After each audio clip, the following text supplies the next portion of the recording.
I arrived in Japan after a tiring 13-hour flight. I was so tired that I could barely stay awake when the plane landed. Upon exiting the airport, I felt hungry, so I looked for whichever restaurant was closest. That was when the sign for Memory Burger caught my eye. The large M at Memory Burger wasn't like the one used by McDonald's, so I was curious to find out if the burgers were similar or not. As a food influencer, I always find it interesting to discover something new. I was served not the Western-style burger I had expected, but one which was a delightful blend of Eastern and Western flavors.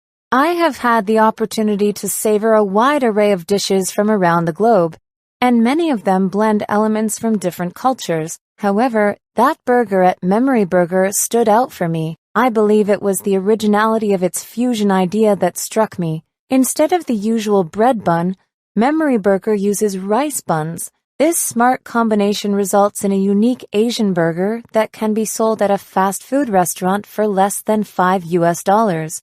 To me, this affordable fusion food vividly illustrates how cultures can seamlessly blend, even in everyday settings. After taking just one bite of the burger, I was so impressed that I quickly grabbed my camera and started filming a video.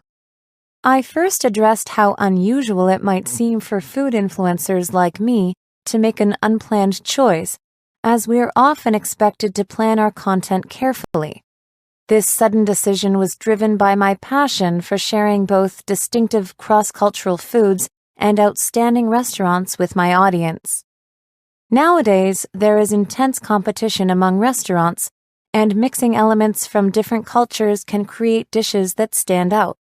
Following this introduction, I then pointed out how people naturally want to showcase their cultural background through food, especially when creating cross-cultural dishes.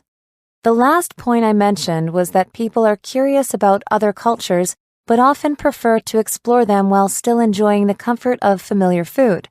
Even though I knew there were many other points I could include in the video, it was getting too long. Since I needed to go to the hotel to check in, I decided to stop at that point. While waiting for my taxi at Memory Burger, I began to reflect on how people from different cultures come together to innovate. I fully support the notion that we should learn from other cultures. It is common to perceive a culture as dull, but a culture is as alive and colorful as the people that are part of it. In reality, it allows tourists like me to enjoy a delicious rice burger at 3 in the morning in Tokyo.